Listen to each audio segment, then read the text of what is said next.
Baik, terima kasih banyak Bu Diah. Assalamualaikum warahmatullahi wabarakatuh. Selamat siang dan salam sejahtera bagi kita semua. Bagaimana kabarnya Ibu-ibu, Bapak-bapak? Apakah sehat? Alhamdulillah sehat. Alhamdulillah sehat Mbak Tiffany. Alhamdulillah, semoga kita selalu diberikan perlindungan dan juga kesehatan oleh Tuhan Yang Maha Kuasa.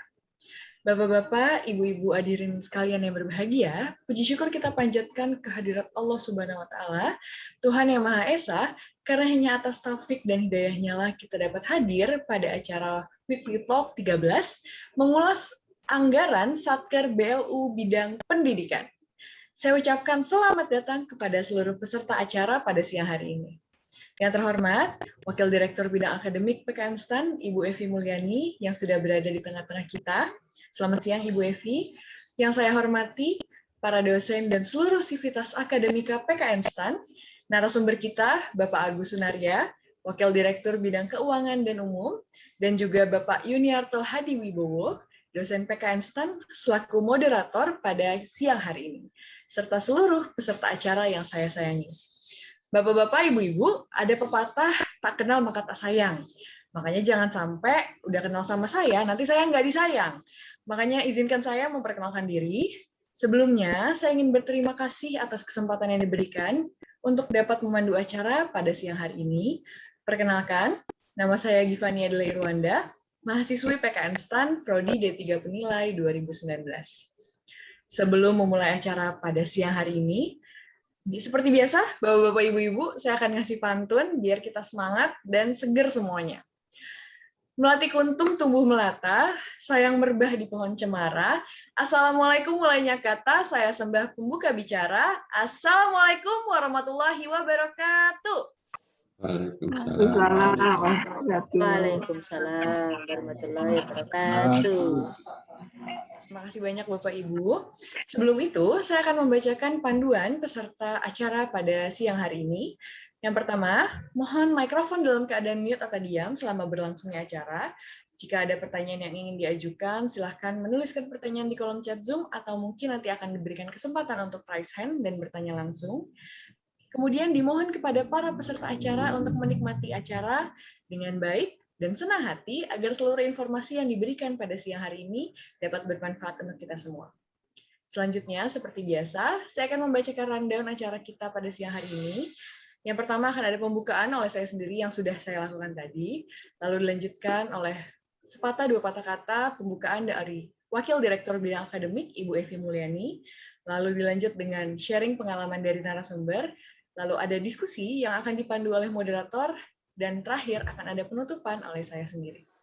Jadi, daripada berlama-lama lagi, Bapak-bapak, Ibu-ibu, kita langsung saja ke acara utama kita. Yang pertama adalah pembukaan oleh Wakil Direktur Bidang Akademik, Ibu Evi Mulyani. Kepada Ibu Evi, kami persilahkan. Baik, terima kasih Mbak Givani. Assalamualaikum warahmatullahi wabarakatuh. Selamat siang, Ibu Bapak semuanya. Pak Agus Sunarya, terima kasih sudah berkenan akan sharing dengan kita semua. Bu Diah dan teman-teman di P3M, semuanya terima kasih yang sudah meng-host gitu ya acara ini. Terima kasih juga kepada Pak Yuniarto yang akan memoderasi diskusi kita pada siang hari ini. Alhamdulillah itu tentunya yang utama yang kita panjatkan, puji syukur kita mendapatkan kesempatan, diberikan kesehatan, diberikan izin untuk bisa bertemu pada siang hari ini, Weekly Talk ke-13 ya Bu Diah, Ibu Bapak sekalian. Pada siang hari ini kita sangat berbahagia tentunya karena di sela-sela berbagai kegiatan juga di penghujung minggu nih Pak Agus Sunarya sudah hadir bersama kita dan beliau akan menyampaikan sharing terkait dengan tadi sudah disampaikan oleh Mbak Givani, anggaran Satker BLU bidang pendidikan. Tentu ini pada akhirnya akan relate dengan apa yang kita laksanakan, apa yang menjadi amanah dari kita semua dalam Tridharma perguruan tinggi. Saya yakin apa yang akan di-share oleh Pak Agus Sunarya ini, Pak Agus akan menjadi sesuatu yang aset gitu ya, pengetahuan, kemudian juga kiranya hal-hal yang memang sangat diperlukan atau dinilai untuk bisa dapat dipahami oleh kita semua. Sekali lagi terima kasih dan semoga kita semua diberikan kesehatan, selalu diberikan kekuatan, diberikan keberkahan juga atas apa yang kita jalankan, termasuk juga dalam acara kita pada siang hari ini. Saya kembalikan ke Mbak Givani ya. Terima kasih. Assalamualaikum warahmatullahi wabarakatuh. Waalaikumsalam. Terima kasih banyak Ibu Evi atas pembukaannya. Bapak-bapak, ibu-ibu, daripada kita menunggu berlama-lama lagi, kita langsung saja masuk ke acara inti kita, yaitu sharing session, yang akan dipandu oleh moderator kita, yaitu Bapak Yuniarto Hadiwibowo. Kepada Bapak Yuniarto, kami persilahkan. Terima kasih, Mbak Givani. Assalamualaikum warahmatullahi wabarakatuh. Waalaikumsalam warahmatullahi wabarakatuh. Waalaikumsalam warahmatullahi Dan wabarakatuh. semuanya yang terhormat Ibu Wadir, Pak Wadir juga, Bu Dia, dan teman-teman sekalian. Alhamdulillah siang ini kita melanjutkan weekly talk ya. Mudah-mudahan continue terus ya Bu Dia ya. Alhamdulillah masih continue sampai sekarang dan sangat bermanfaat buat kita semua nih. Mantap. Siap ya Pak Yun. Ya, hari ini kita akan menghadirkan narasumber yang paling terkenal di kampus ya. Nggak ada yang nggak kenal, mungkin saya nggak usah kenalin lagi ya Pak Asgar ya. Beliau ini hari ini sharing tentang BLU. Nah ini sangat tepat sekali ya, bahwa beliau ini juga yang ini ya Pak, yang merintis BLU PKN STAN ya Pak Agus ya, Pak Agus, Pak Kuat, dan siapa dulu waktu itu ya? Pak Budi Waluyo. Nah ini jadi ini sering pengalaman dulu dan barangkali ke depan juga ya. Saya nggak usah panjang-panjang karena sudah kenal semuanya. Saya persilakan Pak Agus Sunarya. Monggo silakan Pak. Baik, terima kasih Pak Yuniarto.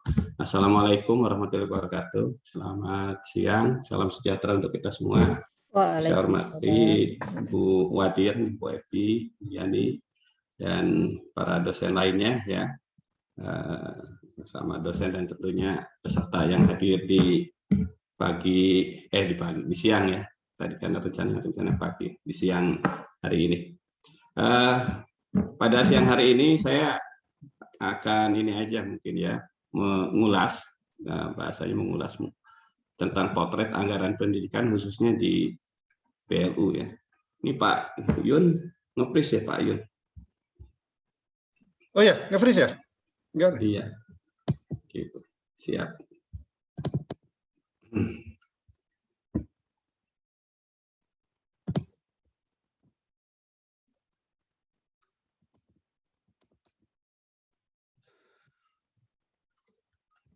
Ya, ini mengulas anggaran BLU pendidikan ya. Nah, salah satunya kan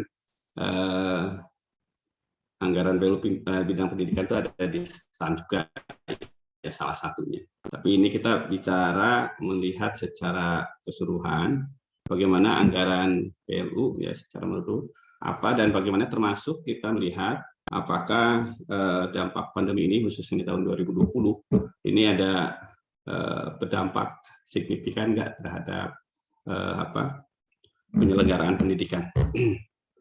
Sepintas mungkin supaya memanaskan atau ini kan situasi. Jadi kalau kita bicara BLU, pertama ya tentunya ini ada karakteristiknya ya.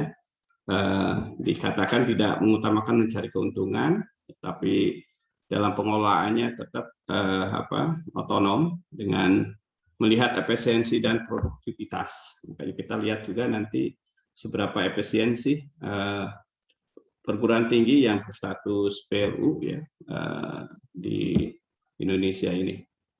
Jadi ada pengecualian memang khususnya dalam pendapatan, aset ya, kemudian investasi, remunerasi, SDM BLU ya, dan Dewan Pengawas. Yang kelihatan karena lihatnya anggaran, tentunya kelihatan bagaimana kaitannya dengan pendapatan nanti, juga bagaimana investasi dilakukan dalam hal memperoleh aset atau aktivitas lainnya, dan barangkali karena sifatnya kaitan dengan belanja dalam anggaran ini, di beberapa BLU dia sudah menerapkan remunerasi juga. Jadi di sini nampak bagaimana anggaran itu berkorelasi ya dalam melihat BLU ini apakah sudah dikelola dengan baik, dengan efisien, atau belum, udah produktif atau belum ya. Ya, itu yang paling penting juga. Jadi ini sepintas tentang perguruan tinggi negeri. Jadi baik ini dalam apa istilahnya di perguruan tinggi yang dikelola oleh Kemendikbud ya atau non Kemendikbud ya. Ini sama bahwa sebenarnya kalau tempat lain perguruan tinggi itu memiliki otonomi dalam pengelolaan kelembagaan dan pelaksanaan keuangannya ya, relatif lebih otonom. Tapi kita lihat bagaimana yang di KL itu sendiri ya, di KL. Kemudian ada juga yang merasakan bahwa dalam pengelolaan keuangan khususnya, ya, dirasakan kalau satker biasa merasa itu kurang fleksibel. Makanya beberapa perguruan tinggi ini terdorong untuk menjadi PLU. Bagi yang udah mapan, menjadi PTNBH. Ini kalau lihat trennya memang agak naik ya. Sekarang kalau lihat PLU di bidang pendidikan itu udah 108 ya per tahun 2020 ya. Udah 108. Hal lainnya adalah bahwa kenaikan anggaran pendidikan ini naik ya. Naik ya anggaran pendidikan itu dari tahun ke tahun.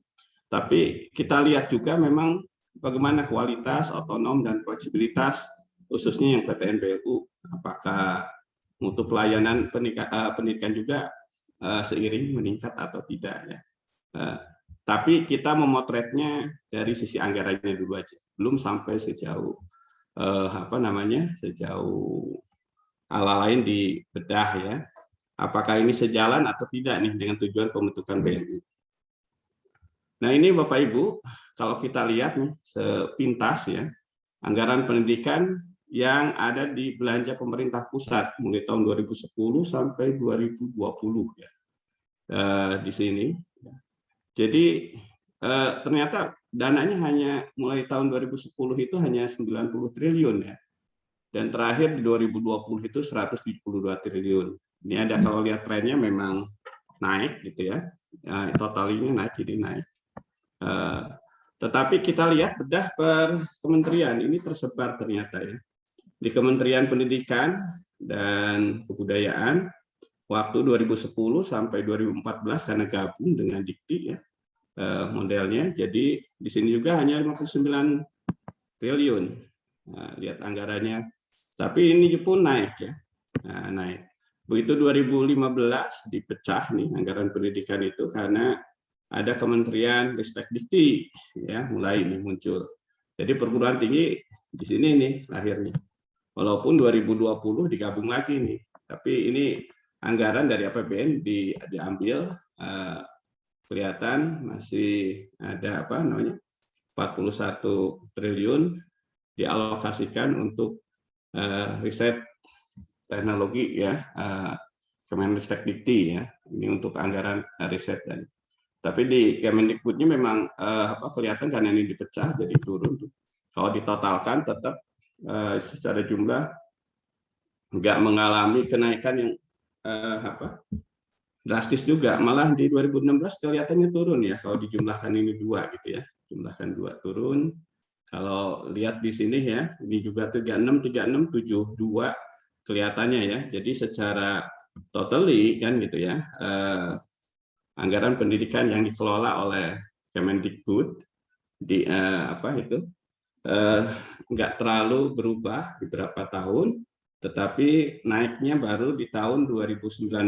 Kalau kita lihatin di sini udah 75-an ya, 76 ya, tapi kalau 76 hampir sama dengan 2014 nih, gitu kan. Kemudian 36 ini 41, 76 juga. Jadi ini ya kelihatannya angka-angka ini kurang menyenangkan barangkali ya dari segi tren kenaikan anggaran di pendidikan. Tetapi di luar Kemendikbud, ini di Kementerian Agama kelihatan angka ini naik ya, terakhir sampai 2 kali lipat lebih nih dari tahun 2010 selama perjalanan 10 tahun. Begitu juga di kementerian lain. Nah, kementerian lain, nah ini Kementerian Keuangan di 2010 yang dana pendidikan itu ya disetan ya. Ini angka-angka disetan nih, masuk. Tapi 2015 itu ada LPDP, udah mulai masuk nih, bukan anggaran SETAN. 2019 kalau nggak salah, anggaran SETAN tidak lagi masuk ke dalam anggaran pendidikan yang 20% dikeluarkan, berarti ini lebih ke anggaran LPDP. Begitu juga ada di Kementerian Pertanian, Kementerian Perindustrian ya. Jadi ada lagi di Kementerian Energi dan SDM, banyak juga nih angka-angka ini ya. Di Kementerian Perhubungan juga cukup tinggi angka-angkanya. Di Kementerian Kesehatan, nah ini juga tinggi ya, Kementerian Kesehatan gitu. Cukup tinggi juga, dan perkembangannya walaupun secara total di Kementerian Kesehatan agak mengalami penurunan ya, tetapi masih tetap cukup gede. Begitu juga di Kementerian Perhubungan ya, trennya naik juga Kementerian Perhubungan. Kemudian ada di Kementerian Lingkungan Hidup, Kelautan dan seterusnya. Ke bawah ini perkembangan bahwa secara anggaran, ya, anggaran pendidikan ternyata walaupun ada Kementerian Pendidikan dan Kebudayaan, tetapi secara budget dari 90 triliun atau dari 172 triliun, ya, 172 triliun yang berada dikelola oleh Kementerian Pendidikan dan Kebudayaan hanya berkisar di 76 triliun. Jadi lumayan ya, hampir 97 triliunnya ada di kementerian lain. Mungkin ini juga ya, Kementerian Pendidikan pengen menata ulang perguruan tinggi yang ada di KL barangkali ya, karena secara budgeting ternyata kalau ditotalkan ya, tapi nggak bisa dipisahkannya itu karena ada Kementerian Agama ya, yang cukup memang Kementerian Agama cukup signifikan ya, 54 triliun, hampir bersaing lah dengan Kemendikbud ya. Kalau di kementerian lain hanya 22 triliunan di tahun 2020. Jadi kalau digambarkan ya seperti ini kira-kira ya gambarannya. Jadi memang kalau kita lihat malah Kemenak itu cukup tinggi juga ya. Nah ini kalau lihat yang warnanya agak ungu, anggaran pendidikan itu cukup tinggi. Kemendikbud ya 2 sempat ya ini tadi, tapi kalau dipecah ya digabungkan ya, ini 2 yang kuning coklat sama biru, tetap sih sebenarnya lebih tinggi gitu ya, lebih tinggi, tetapi di kementerian lain, nah ini kan kementerian lain non Kemenak dan Kemendikbud itu angkanya cukup dianggap cukup tinggi ya, terkait dengan anggaran yang ada di pemerintah pusat. Nah ini kaitannya dengan BLU, Bapak Ibu, yang saya soroti karena ini bidang pendidikan. Jadi ini 2019 ya, mohon maaf nih. 2020 ini sudah 108 ya, ada naik. Sudah ada naik 10 satker lagi ya, 10 satker lagi. Jadi kalau kita petakan sebenarnya di sini ada 34 perguruan tinggi negeri ya, 23 Poltek yang PLU-nya ini, yang PLU-nya. Kemudian ada 16 universitas Islam negeri ya, 12 balai diklat, 4 akademi dan 3 PPSDM ya, yang nampak ya, yang istilahnya di dalam pengelolaan dana pendidikan ini masuk juga ya. Nah, yang akan kita lihat pada kesempatan siang hari ini. Bapak Ibu, kalau kita lihat nih PNBP BLU-nya itu memang dari waktu ke waktu memang naik. Nah, ini kenaikan di sini apakah sejalan juga untuk porsi bidang pendidikan ya. Jadi harapannya BLU itu harapannya ya, kalau kita lihat di porsi rupiah murni dan PNBP-nya semakin ke sini harusnya porsi rupiah murninya makin turun gitu ya. Makin turun ya. Jadi dan nanti porsi PNBP-nya makin naik. Ini yang harapan kenapa muncul BLU-BLU ya, termasuk BLU di bidang pendidikan. Nah, Bapak Ibu, kalau kita lihat lebih detail lagi nih anggaran, tapi yang saya ambil ini 2017, 2018 dan 2019 ya. Untuk khusus yang perguruan tinggi PLU aja yang 34 ya. Jadi di sana kalau kita lihat bagaimana perkembangan dari alokasi anggaran rupiah murninya ya, khususnya untuk belanja pegawai. Ini kalau kita lihat trennya di sini memang ada penurunan ya, ada penurunan. Tapi sempat naik di 2018, 2019 ini agak turun. Artinya apa nih? Ya kalau kita lihat seperti ini ada pengurangan dalam alokasi anggaran rupiah murni untuk belanja pegawai. Bisa juga diartikan bahwa beberapa BLU di bidang pendidikan ini pertama sudah inikan remunerasi ya, menerapkan atau menjalankan remunerasi. Keduanya ya barangkali banyak juga pegawainya yang istilahnya pegawai BLU ya. Ada perkembangan ya kalau lihat dari tren alokasi belanja pegawai gitu kan.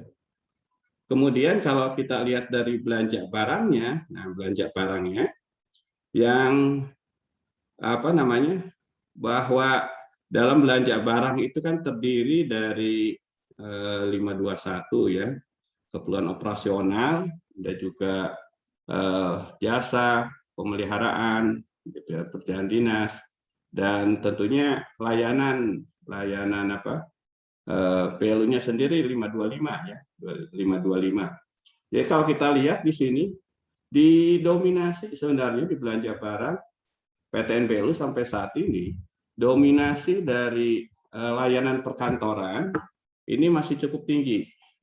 Ya, ini diambil dari BLU-BLU yang ada di Indonesia ya, BLU pendidikan. Kemudian layanan pembelajaran ini yang biru, ya kan? Kelihatannya ini agak apa? Agak tetap aja kayak gitu, ya.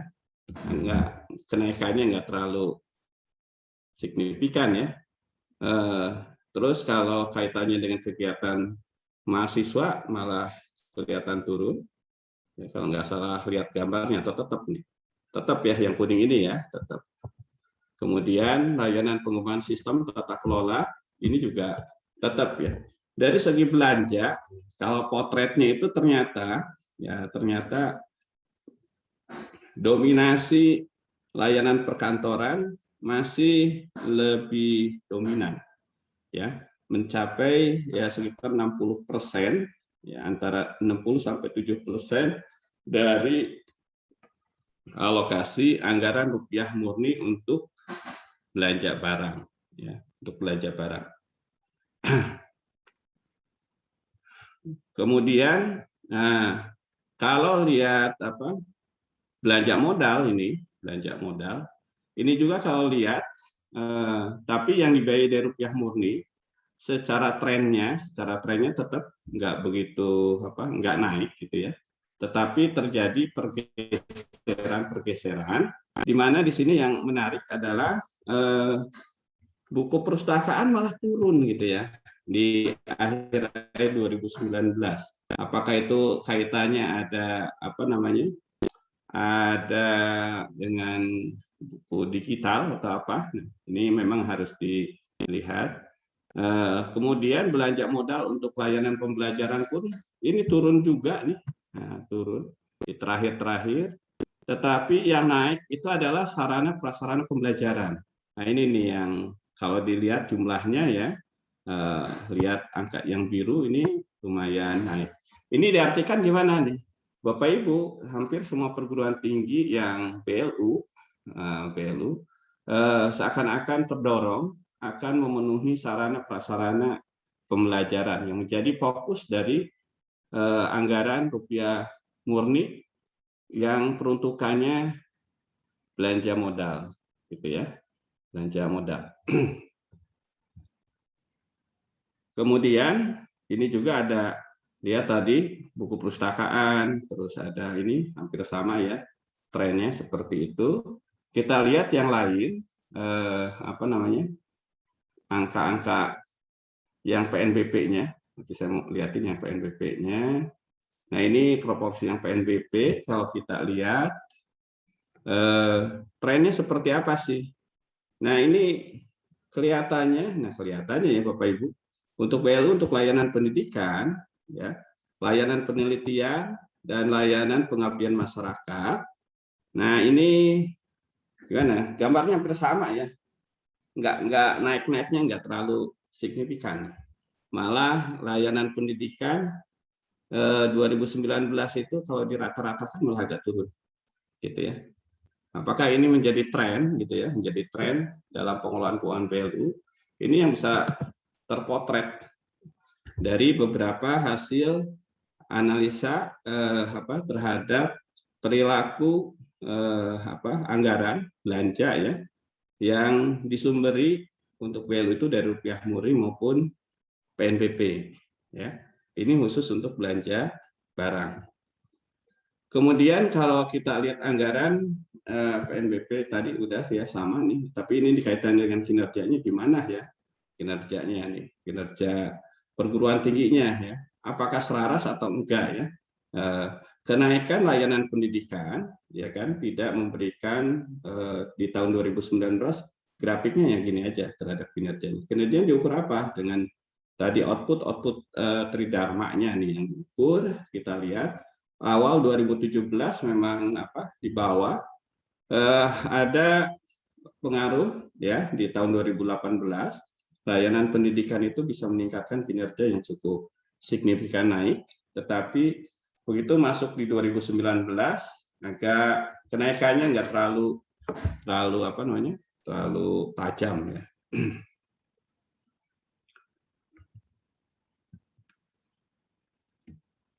Kemudian ini PNBP belanja modal ya.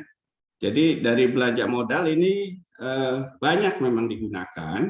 Kalau kita lihat ya porsi alokasi PNBP belanja modal. Jadi kalau tadi di rupiah murni untuk belanja modal relatif stagnan, ada dari pemerintah dari rupiah murni tetap dialokasi, tetapi berubah kita itu, berubah pola perilakunya. Jadi alokasi anggaran PNBP perguruan tinggi banyak digunakan untuk belanja modalnya nih ya, walaupun secara totalinya tetap hampir sama, tetapi sarana dan prasarana pendukung itu banyak dibiayai dari PNBP-nya ya. Sementara layanan pendidikan prasarana belanja modal ini makin mengecil ya, makin mengecil ini ya, tetapi tetap ada. Begitupun layanan perkantoran tidak banyak dibiayai dari PNBP ya. Dan layanan penelitian untuk belanja modal untuk layanan penelitian, mungkin beli aplikasi segala macam ada sih tapi tipis gitu ya. Ini perilakunya ya, perilaku alokasi anggaran di beberapa perguruan tinggi yang statusnya BLU, ya. Ini kalau ini anggaran PNBP belanja modal dan belanja barang ya, seperti apa. Jadi pola perilakunya ya, kelihatannya nggak terlalu naik drastis di beberapa perguruan tinggi dalam hal alokasi belanjanya. Jadi kalau kita lihat Bapak Ibu sekalian, rekan-rekan sekalian, ada beberapa perguruan tinggi memang secara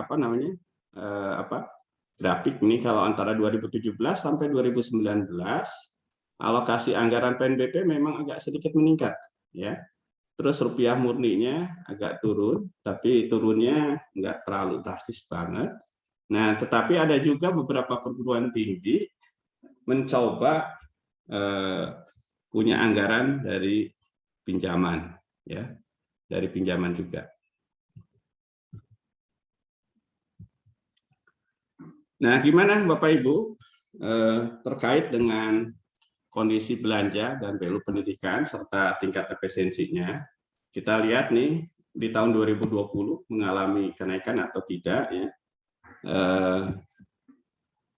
Ini kelihatan nih dalam Excel nih. Dalam Excel. Saya hanya memperlihatkan bahwa kalau kita lihat di tahun 2020, rata-rata kalau lihat kemandiriannya, bahasan kemandiriannya itu tingkat ketergantungannya pada rupiah murni, ya, rupiah murni. Saya dari 108 BLU bidang pendidikan, saya itu hanya melihat 2 yang positif, ya, kalau nggak salah 2 yang positif itu, yaitu Universitas Terbuka dan Politeknik Kesehatan Surakarta, ya, yang positif, ya. Nah, ini yang positif, Politeknik Kesehatan Surakarta. Kemudian kalau sekolah tinggi akuntansi negara, jangan ditanya nih, ternyata ada juga, ya, malah minus 95%. Artinya apa nih? Artinya Pak Agus, yang di share nggak kelihatan ya Pak ya? Ini baru ini ya? Atau... Nggak, Excel-nya nggak kelihatan. Oh, nggak kelihatan Pak Agus. Oh, nggak kelihatan. Berarti saya tutup. Gimana caranya? Saya buka Excel-nya aja berarti. Ini ya, kelihatan ini ya? Nah, gini kelihatan. Makasih Ya, Pak. kelihatan ya. Mana tadi? Jadi ini Bapak Ibu yang positif itu tadi Politeknik Kesehatan Surakarta nih. Di tahun 2020 walaupun ada pandemi, tetapi dia positif. Artinya apa? Pendapatannya ini 207, belanjanya cuma 108. Nggak tahu nih, saya juga lagi cari ininya ya, cari informasi kenapa bisa 2 kali lipat pendapatannya. Padahal kalau kita lihat di 2019 dia nggak terlalu signifikan nih. Dari anggaran 116 pendapatannya hanya 69, masih istilahnya masih ada ketergantungan dari rupiah murni kalau diperbandingkan masih 40%-an. Tetapi di 2020 malah dia drastis gitu ya. Terus yang tadi saya ini kan itu di Setan nih. Nah, mohon maaf nih, kampus kita juga nih ya. Lihat di sini. Dia di 95% ya. 95% ketergantungannya. Kenapa? Karena tahun 2020 pendapatannya hanya 6,9 miliar ya. Padahal belanjanya 150 miliar. Tapi kita ketahui juga belanja ini 150 miliar itu didominasi juga adanya belanja modal. Jadi ini 95%. Saya ranking sih sebenarnya ini hampir urutan terbawah ya kalau dari segi kemandirian. Karena kalau kita lihat ini pesaingnya itu adalah yang kira-kira tinggi juga adalah Universitas Islam Negeri Sultan Toha Saifuddin di mana ya ini ya, di Sulawesi kalau nggak salah ya, yang di atas 40%-an ya. Universitas Terbuka ini masih surplus, masih surplus ya 2020. Walaupun dalam situasi pandemi ada beberapa perguruan tinggi atau PLU yang bidang pendidikan, ada 2 ya belum mendapat data yang tahun 2019 ya, modelnya nih. Kemudian, nah ini kalau kita lihat rata-rata, jadi ketergantungan terhadap rupiah murninya kalau dihitung rata-rata udah di bawah 70 lah ya, banyaknya di bawah 50%. Jadi hanya sedikit yang di atas 70%. Ini yang ada di timur ya, di timur seperti Politeknik Pelayanan Sorong ini 87%. Terus ini lagi Politeknik Transportasi Sungai Penyeberangan Palembang 80%. Kemudian 28% masih tinggi ya. Kemudian transportasi darat di Bali ini 88% karena dia relatif baru kalau nggak salah ini. Jadi PLU ini modelnya. Jadi ini kalau lihat trennya ya, tren beberapa BLU udah cukup mandiri ya, lihatnya dari rupiah murninya kalau diperbandingkan antara pendapatan dan belanjanya, dia makin kecil, ya makin kecil. Jadi hanya 6%, 26%. Berarti kalau lihat modelnya yang 6% atau 26%, bisa dikatakan, oke, lanjut. Dikit lagi Bapak Ibu ya, karena waktunya hanya sampai 2:30 ya ini. Nah, 2:30 ada acara lagi. Nah, ini kita juga sempat melakukan uji efisiensi terhadap PLU dengan melihat anggarannya nih, lihat anggarannya ya. Jadi dari sisi anggaran, kemudian dari segi tridharma perguruan tinggi, tentunya dikaitkan dengan kinerja. Dari BLU pendidikan ini, bidang pendidikan khususnya perguruan tinggi pendidikan, ternyata 2017 itu yang efisien hanya 11 ya.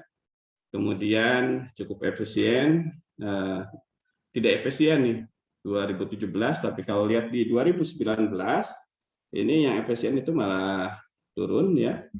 Kemudian cukup efisien ada ya turun juga, dan naik juga yang tidak efisiennya. Kalau lihat perilakunya, jadi ini kita sikapinya gimana nih?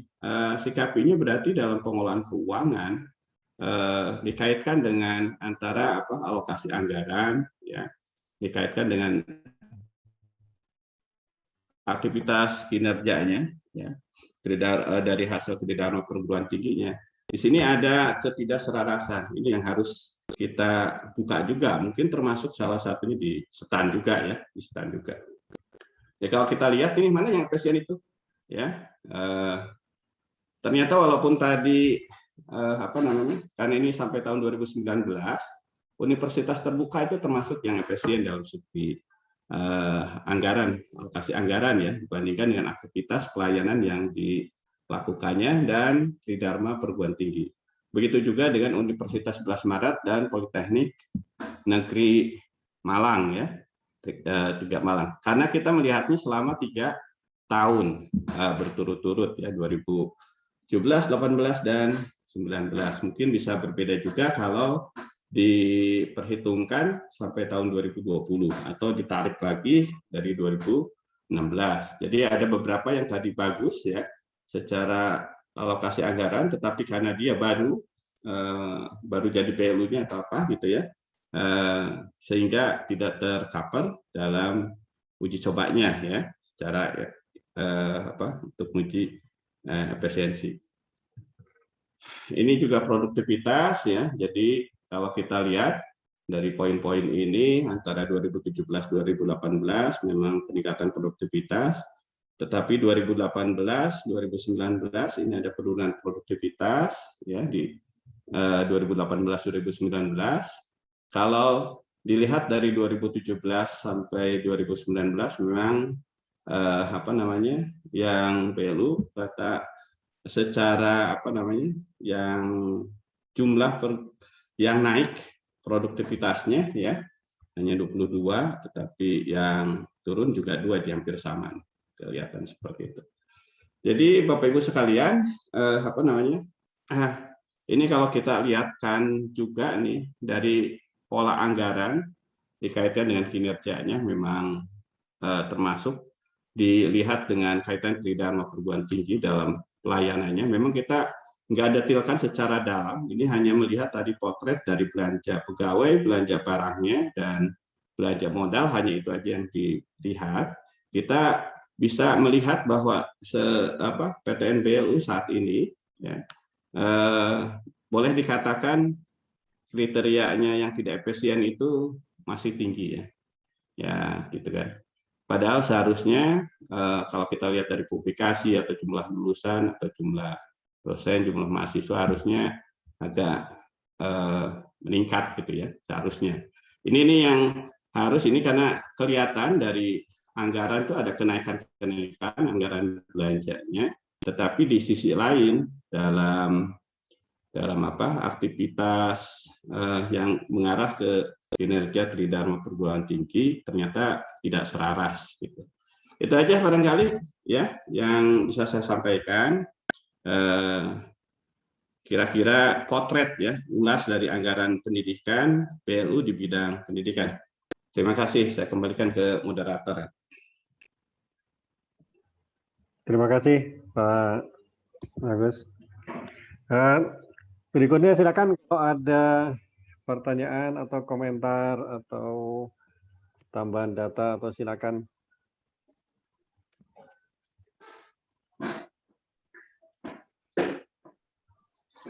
Bisa lewat chat atau bisa angkat tangan ya? Angkat tangan gimana caranya? Silakan atau langsung unmute aja silakan.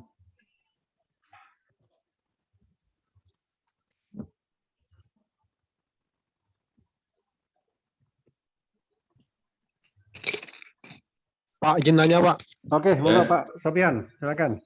Pak Askar, Ya. kalau lihat dari yang khususnya kampus kan Pak ya, Ya, silakan. yang negatifnya dalam gitu Pak ya. Oh iya. Strategi apa nih Pak ke depannya nih Pak mengantisipasi gini? Apakah masih ini mengandalkan yang sebelum-sebelumnya atau ada terobosan-terobosan baru lagi ke depannya Pak? Gimana Pak? Ya, ya. Jadi kalau lihat yang setan, kalau tadi ya, saya itu lihat huruf mana ya tadi, bentar, yang Excel itu. Saya itu penasaran sih, setan itu di posisi mana sih ya, kan gitu ya. Setan.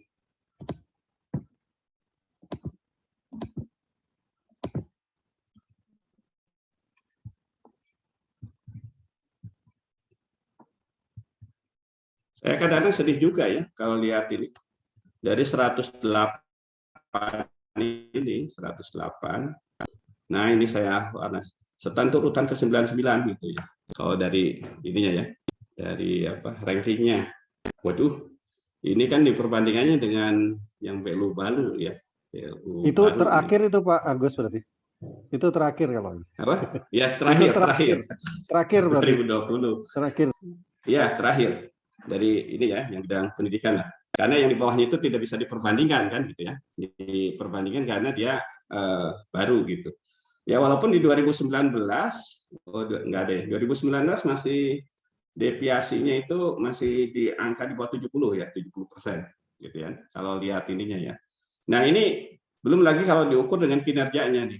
Jadi ini agak-agak berat memang. Gitu kan. Agak berat nih tantangannya ya, khususnya untuk setantu. Makanya Pak Sofian gimana nih apa namanya? Terobosan-terobosan barunya ya kan? Terobosan-terobosan barunya. Yaitu settle setan sendiri kan mengandalkannya di SPMB-nya itu ya. Jadi kita di beberapa tahun terakhir tahun 2018 muncak pendapatan kita itu bisa sampai hampir 50 miliar ya, 49 miliar tahun 2019. Tapi begitu di 2020 langsung drastis, begitu nggak ada PNBP gitu ya, nggak ada penerimaan mahasiswa baru, kita hanya dapat 66,9 miliar. Jadi kalau lihat dari sini, ini yang real, istilahnya pendapatan yang bisa digarap dari aktivitas ya, aktivitas non SPMB. Dan posisinya kelihatan di tahun 2020 pun separohnya lagi pandemi. Nah ini kalau lihat dari sini, nah, saya juga berpendapat gitu kan, seandainya aktivitas yang dilakukan selama tahun 2020 dalam kondisi normal, mungkin ini bisa lebih dari 2 kali lipatnya bisa dikembangkan. Itu yang pertama ya. Jadi kita tidak hanya mengefektifkan yang ada tanpa tergantung pada SPMB, bisa jadi 2 kali atau lebih ya, itu bisa diperoleh ketika kita mungkin sudah kembali ke normal. Ya. Walaupun demikian, ya, di 2022 kita hanya berani menganggarkan bahwa pendapatan BLU itu hanya di angka 13, hitungan 2 kali lipat ini aja sih, 13,5 miliar ya. Nah, kenapa? Nah ini terobosan-terobosan baru memang butuh penyesuaian-penyesuaian karena ada beberapa hal, misalnya contohnya ya, ketika kita bicara punya tarif pendidikan sekolah berbayar, kan semua komponen sarana izin dan itunya juga harus semua dipersiapkan. Dan itu rasanya kan gitu ya, kalaupun misalnya 2022 kan gitu akan dijalankan, apakah semua perangkatnya juga siap kan gitu. Ada berapa hal ya. Untuk bisa besar-besaran kan kita juga nggak bisa bebas lagi, apalagi dengan adanya rencana peraturan pemerintah terkait dengan pengaturan ya kembali sekolah-sekolah yang ada di kementerian atau lembaga. Nah, sementara mengekspansi dengan yang lain, ya, yang lain pun, nah ini butuh butuh penyesuaian-penyesuaian dalam akun belanjanya. Jadi kita bisa narik pendapatan, ya, bisa narik. Memang akan diekspansi ya. Kita memang kuatnya barangkali di pelatihan dan di konsultasi nanti yang mungkin tetap dikembangkan karena harus sesuai dengan core-nya juga. Paling banter pemanfaatan aset, tapi pemanfaatan aset juga nggak terlalu signifikan nilainya. Yang paling potensial itu ya di pelatihan-pelatihan dan memainkan instrumen investasi untuk dana idle aja. Itu yang dalam jangka pendeknya ya. Sampai kapan? Nah, sampai kita bisa mengatur barangkali bagaimana perkembangan ini yang belum selesai juga dibicarakan dengan Wadir akademis nih. Bagaimana mengembangkan ke depan ya istilahnya pangsa pasar kita diperluas untuk yang Pemda, apakah tetap dengan status gratis atau berbayar gitu ya sebagian. Nah ini nih yang ke depan dikembangkan, jadi tetap fokusnya pada pelatihan-pelatihan ya, pelatihan-pelatihan dan pemanfaatan aset dan investasi. Sampai saat ini yang kepikir dalam jangka waktu pendeknya seperti itu ya, seperti itu. Itu kira-kira Pak Sofyan. Berarti simpulannya dalam 2-3 tahun ke depan nggak ada terobosan yang baru Pak ya? Lagi diusahakan terobosan barunya. Kan atau semua konsepnya udah ada belum Pak? Konsepnya udah ada belum Pak? Konsepnya lah. Konsepnya, ya konsep ada sih. Gitu. Kalau konsepnya. Pak Yun, Pak Asgar boleh komen? Moga silakan ya, Pak Kuat. Silakan. Ya, terima kasih Pak Yun, Pak Asgar, dan juga teman-teman semua. Mungkin saya mau sharing sedikit, ya agak panjang sedikit ya. Mohon kasih waktu Pak Yun. Agar gini, maksud saya, tadi yang sudah dipaparkan Pak Asgar itu udah bagus lah ya. Hanya ketika teman-teman bertanya tentang STAN, teman-teman perlu flashback ke belakang gitu, karena kita semua kan mungkin nggak tahu seperti apa latar belakangnya gitu ya. Dan saya tidak terkejut ketika Pak Asgar menyampaikan data kita ada di urutan 99. Karena bukan berarti saya pesimis, tidak ya. Karena melihat latar belakang dan bisnis proses kita, maka akan ada kecenderungan kita selalu di bawah gitu. Untuk bisa sampai ke atas itu rasanya cukup sulit ya. Jadi gini, di tahun 2006, ini flashback ke belakang biar teman-teman tahu bagaimana sejarah pembentukan STAN menjadi BLU gitu ya. Jadi di tahun 2006 direktur yang lama, direktur saat itu Pak Suyon Salamun itu mengajukan diri untuk mengajukan PKN, waktu itu masih STAN ya maaf, mengajukan STAN untuk memiliki status BLU.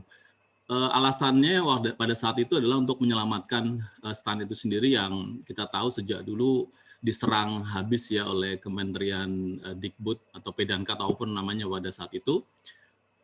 Sehingga dengan berstatus BLU harapannya serangan-serangan dari luar itu menjadi lebih lemah lah kira-kira seperti itu. Dan saya masih ingat di sini ada Pak Budi Waluyo tidak ya?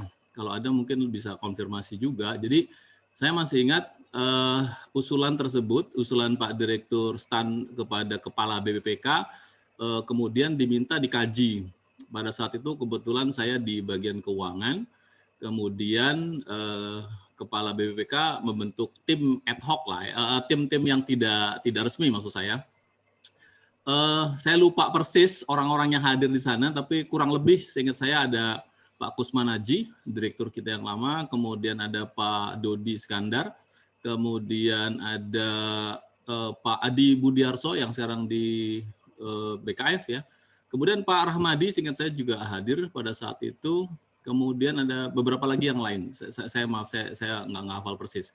Dan Pak Suyono Salamun menginformasikan atau mempresentasikan tentang keinginan tadi dengan menyebutkan bahwa STAN memiliki memenuhi syarat-syarat teknis maupun syarat-syarat umum. Dan setelah beliau presentasi, Pak Budi Waluyo hadir karena beliau dianggap sebagai narasumber yang mumpuni untuk BLU pada saat itu.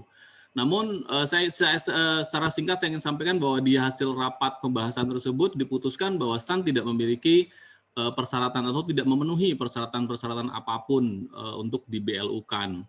Khususnya dari hal pendapatan, karena STAN masih mengandalkan penerimaan dari mahasiswa atau penerimaan mahasiswa baru. Bahkan saya pada saat itu sampai mengatakan kalau STAN menjadi BLU dan penerimaan utamanya dari pendaftaran mahasiswa, itu sama dengan artinya mahasiswa yang sedang kuliah itu membiayai atau mensubsidi mereka yang tidak lulus, maksud saya itu membiayai mereka yang lulus gitu. Kalau memang STAN mau jadi BLU ya sudah kuliahnya bayar aja gitu loh. Tapi kalau kuliah bayar maka status yang selama ini atau privilege yang selama ini dipegang oleh STAN menjadi berubah, yaitu kuliah tidak bayar dan seterusnya. Nah, singkat cerita tim memutuskan STAN tidak layak untuk menjadi BLU. Kira-kira begitu. Dan itu disampaikan ke kepala badan. Dan kemudian di tahun 2006 akhir ternyata direktur tetap mengusulkan STAN menjadi BLU, dan di tahun 2007 akhirnya dikeluarkan PMK ya, mendapatkan PMK. Ini di luar konteks ya. Saya pernah berbicara dengan Bu Sumiati, mantan Irjen kemarin, karena pada era itu beliau adalah eselon 4 di PPK BLU, Dirjen Perben. Beliau mengatakan ke saya juga bahwa STAN itu tidak layak sama sekali, tidak memenuhi kriteria sama sekali gitu. Karena akan berat gitu. Nah, hanya saja karena ini menjadi, maaf saya nyebutnya ada keputusan politis gitu ya. Dan akhirnya STAN di tahun 2007 ber-BLU, meskipun ya belum berjalan sepenuhnya ya. Sehingga apa yang kita alami sekarang ini sebenarnya tidak lepas dari kondisi masa lalu, bahwa hampir semua perguruan tinggi masuk PKN STAN akhirnya di BLU kan atau menjadi BLU, tapi STAN tidak bisa di-compare dengan perguruan tinggi yang lain. Jadi kalau misalkan nomor 1 di atas tadi perguruan tinggi mana saya lupa tadi ya Kang Asgar ya, rasanya kita nggak bisa di-compare dengan mereka. Mereka itu berbayar. Kita ini gratis gitu loh. Pendapatan kita full dari penerimaan mahasiswa baru. Nah, maka pertanyaan teman-teman di chat itu saya kira wajar gitu ya. Apa strateginya? Ya strateginya memang memperbanyak penerimaan-penerimaan yang di luar dari penerimaan mahasiswa baru gitu loh. Perbanyaklah misalkan pelatihan-pelatihan yang berbayar. Termasuk diantaranya Kang Asgar, ini mungkin masukan buat saya. Saya nggak tahu nanti di prodi mana gitu ya. Yang cukup seksi, kalau di perguruan tinggi lain kan yang seksi itu pasca sarjana ya, khususnya S2, S2 itu mereka berbisnis lah, kalau S3 mungkin tidak ya. Nah di kita itu ada satu juga program yang bisa berbisnis, yaitu program profesi akuntan gitu, di mana banyak sekali lulusan S1 akuntan yang mereka membutuhkan PPA ini gitu. Dan saya kira STAN, saya nggak tahu bagaimana proses persetujuannya atau pengujian usulan, tapi saya kira STAN sangat mumpuni dan layak untuk bisa bikin program PPA. Itu salah satunya. Saya kira itu dulu Pak Yun dan Pak Asgar, terima kasih. Ya, terima kasih Pak. Monggo Pak Asgar ditanggapi ya, atau? Itu aja, ngoreksi itu aja. Kita jadi BLU-nya itu Maret 2008 ya. 2008. Bukan 2007 oh iya, ya. maaf 2008. Ya, 2007 itu ya ini ngasih tahu aja sama teman-teman. Sempat ya memang mau ditarik lagi. Karena ternyata di Kementerian Keuangan udah ada remun. Ya, ada remunerasi. Begitu dihitung remunnya, sampai kapanpun nggak akan bisa ngejar remunnya Kementerian Keuangan dengan pendapatan dari PNBP-nya STAN. Sempat mau mundur, tapi itu tadi ada tiba-tiba keceplok ini ya, di politik itu tiba-tiba dijadikan BLU ya tahun 2008. Jadi benar yang disampaikan Pak Kuat kan gitu ya. Untuk melihat ya, kalau melihat ininya, jadi saya itu selalu melihat kalau BLU STAN itu mengabaikan SPMB memang. Pure murni yang dikembangkan kalau itu tadi angka 6,9 itulah pendapatan aslinya STAN itu kan gitu ya. Yang dikembangkannya itu sebenarnya. Karena kalau SPMB itu istilah fluktuasi tiba-tiba naik, tiba-tiba nggak ada kan gitu ya. Nah ini kan jadi nggak settle buat pengembangan pengembangan yang lain-lain dalam perencanaan penganggaran karena relatif nggak pasti gitu kan modelnya itu. Jadi kalau tanya tadi strateginya gimana, ya kita berbicara dari kekuatan murninya PKN Stan. Jadi yang ada di kalau mempertahankan itu bayar, berarti di pelatihan-pelatihan dan aktivitas yang mendukung seperti itu, termasuk tadi mungkin yang akuntan atau ke depan dalam pelayanan sertifikasi berapa jabatan. Tapi itu tadi kenapa saya sampaikan itu karena itu butuh waktu untuk sertifikasi. Nanti kita misalnya harus bentuk dulu segala macam ya. Dan ini prosesnya nggak langsung hari ini ngomong tahun besok jadi semua kan gitu ya, berproses. Kira-kira gitulah kira-kira. Terima kasih Pak Kuat. Waktunya ini. Oke, terima kasih Pak Asgar. Ada lagi yang mau memberikan komentar atau pertanyaan? Silakan. Masih ada waktu kan Pak Asgar? Nggak tahu nih, katanya sampai 2:30 nih katanya. Silakan kalau masih ada lagi.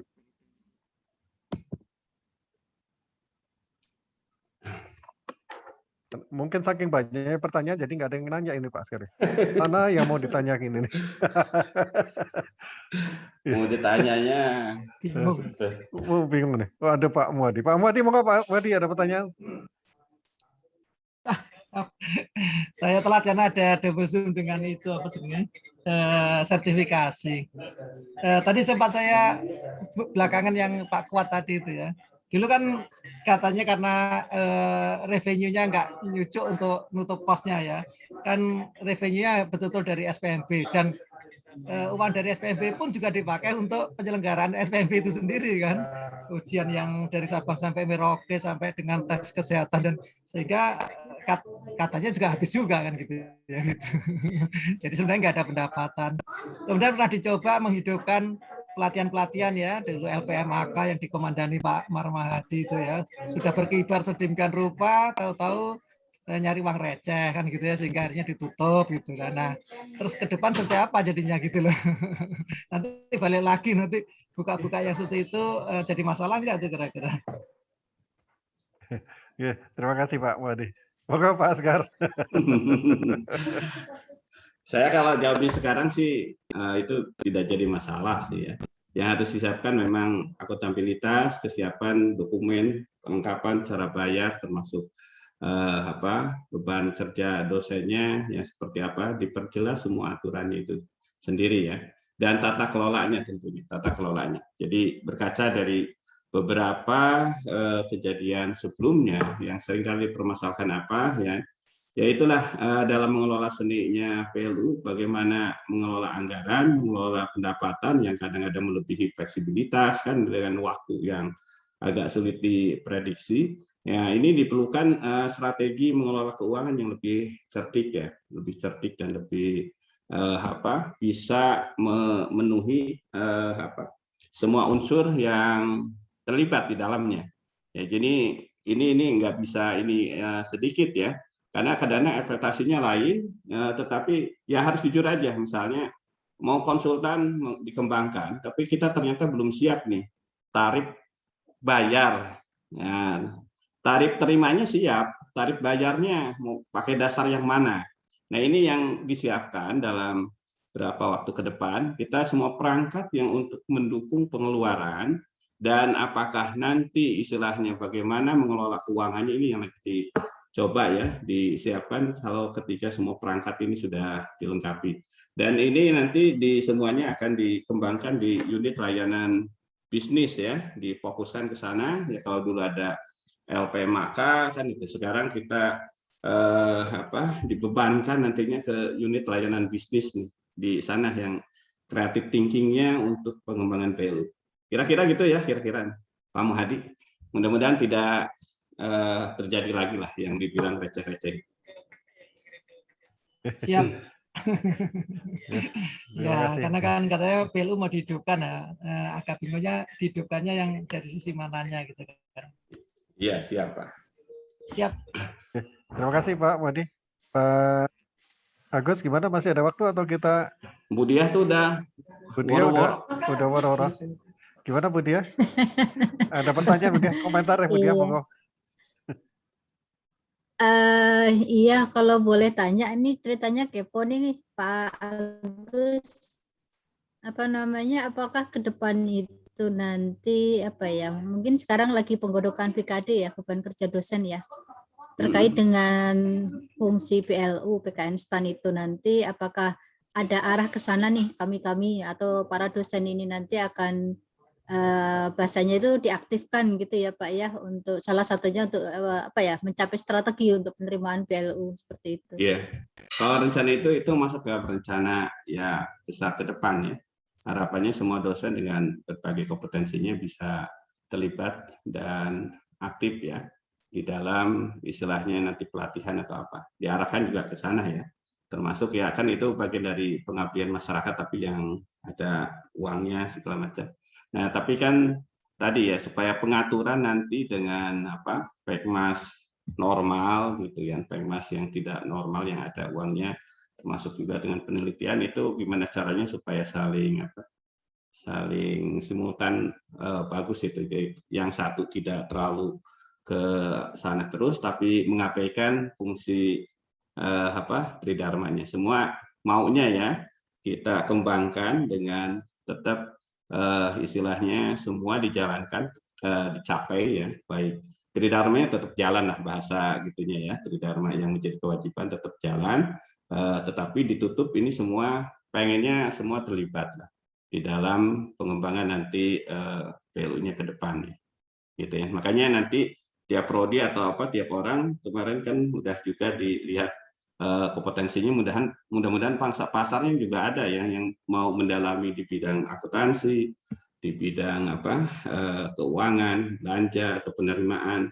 Itu bagian yang harus kita kembangkan, kita garap ke depan ya dengan penawaran-penawaran ke ini, termasuk pajak juga ya, daerah dan sebagainya. Itu yang dalam planning ke depannya ya. Kira-kira seperti itu. Termasuk yang proyek Pak Ipan juga nih ya.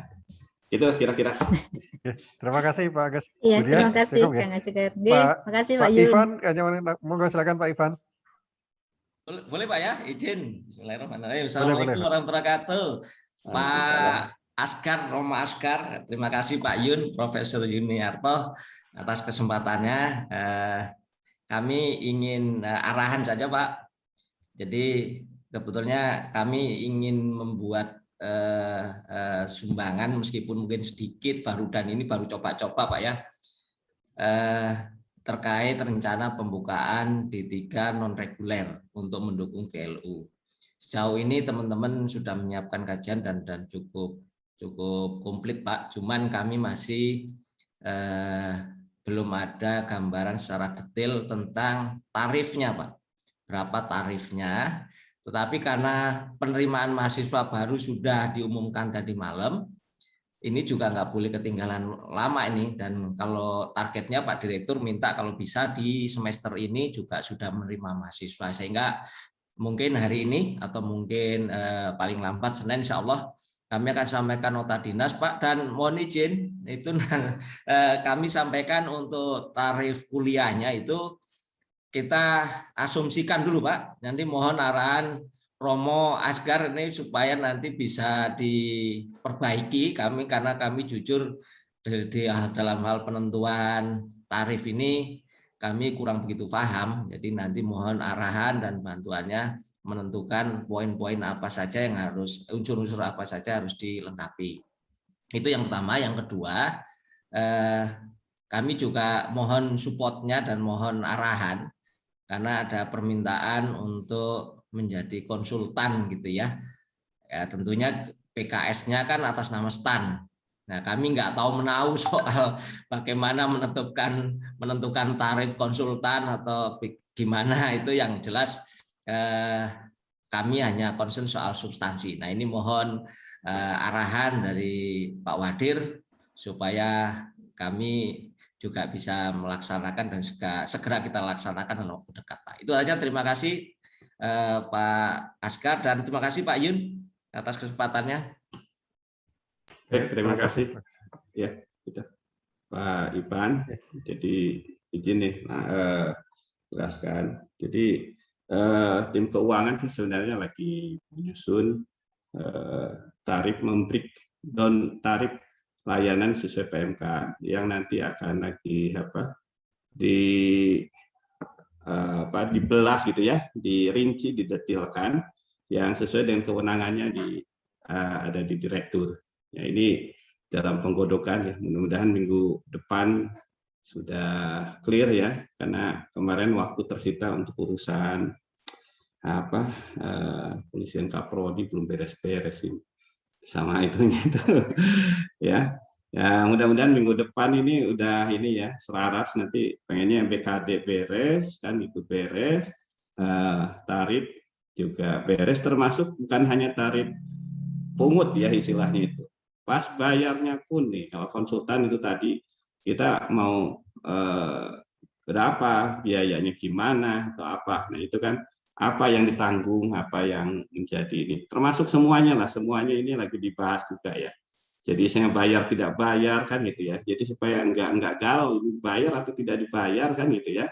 Sampai sejauh mana nih kalau BKD-nya beres itu semua lebih clear ya. Karena saya juga ditanyain kemarin misalnya ada selisih lebih SKS misalnya yang udah dibayarkan.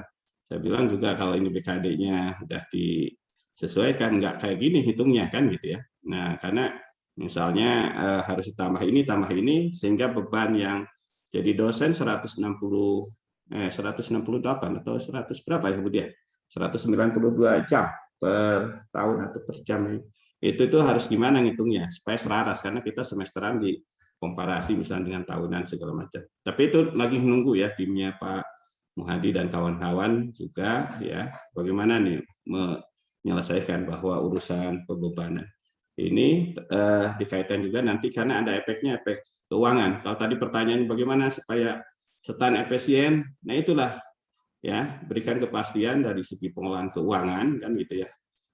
Bagaimana mensupport ya untuk pendidikan atau untuk penelitian, untuk pengabdian masyarakat. Jadi kita harus punya satu lur yang pastikan dibiayai atau tidak dibiayai yang seperti apa kan gitu. Tidak dalam kapasitas ketidakpastian. Ini penting juga ya, termasuk tadi misalnya kalau dari dukungan keuangan ya, tapi ada masalah-masalah yang istilahnya dari segi akademisnya nanti wilayahnya Bu Epi kan, tapi yang saya bangun adalah dukungan supportnya secara finansial dan sarana prasarana ya, sesuai yang tadi gambaran umum ya, bahwa kita itu lagi meningkatkan di sarana prasarana pendukung dalam layanan PLU ini kan gitu ya. Ini penting juga nih untuk kedepannya. Jadi Pak Ipan mungkin ya nanti terkait dengan konsultan ataupun dengan itu ya sesegera mungkin nanti kita selesaikan gitu ya. Itu aja ya. Mudah-mudahan minggu depan udah ada ini ya gambaran pasti nih. Terima kasih Pak Asgar. Terima kasih Pak Ivan, Pak Asgar. Masih ada waktu atau gimana Bu Dia? Iya, sepertinya sudah cukup ya Cukup Pak Yun ya, Iya. karena saya sudah ditunggu les statistik juga ya. Pak. Iya. Barangkali ini ya, tadi pertanyaan satu Pak Ivan tadi belum terjawab tentang sama, nanti itu apakah di wilayah Pak Asgar atau Pak Budi Waluyo ya? Kita lanjutkan minggu depan kali ya, atau kapan lagi barangkali. Oke, demikian terima kasih. Pak Prof ini. Ya, terima kasih. Saya ucapkan ada cukup banyak pembahasan yang kita lakukan tadi, mudah-mudahan bermanfaat buat kita semua dan semoga BKN STAN semakin maju ke depan, baik BLU maupun hasil pendidikannya. Terima kasih semuanya. Amin. Saya kembalikan ke moderator. Selamat siang. Assalamualaikum warahmatullahi wabarakatuh. Waalaikumsalam. Terima kasih banyak Bapak Ibu atas diskusinya. Yang paling terima kasih saya ucapkan kepada Bapak Asgar selaku narasumber kita pada siang hari ini, siang menuju sore. Lalu kepada Bapak Yuni Harto selaku moderator kita pada siang hari ini. Terima kasih banyak Bapak-Bapak dan Ibu-Ibu atas antusiasmenya. Semoga ilmu yang diberikan di siang hari ini bisa bermanfaat bagi kita semua. Kita sama-sama berdoa semoga apapun kebijakan yang diambil nanti tetap menjadikan PKN STAN lebih baik lagi ke depannya. Amin. Karena tadi saya membukanya pakai pantun, Bapak Ibu, izinkan saya menutupnya dengan pantun lagi. Sungguh cantik si burung cendrawasih, saling menyayang dan berkasih. Cukup sudah sampai di sini. Sekian dan terima kasih. Wabillahi taufiq wal hidayah. Wassalamualaikum warahmatullahi wabarakatuh. Waalaikumsalam warahmatullahi wabarakatuh. Saya udah pasang foto gede banget nih. Itu beda ya itu ya. Saya mau ngumpet ini gitu nih. Alah. Pak Budi Waluyo nggak ada suaranya tadi, ada orangnya. Ibu Bapak semua, terima kasih. Terima kasih Bu. Bu Evi, makasih Bu Evi. Terima kasih. Sekian live Bapak-Bapak, Ibu-Ibu, terima kasih.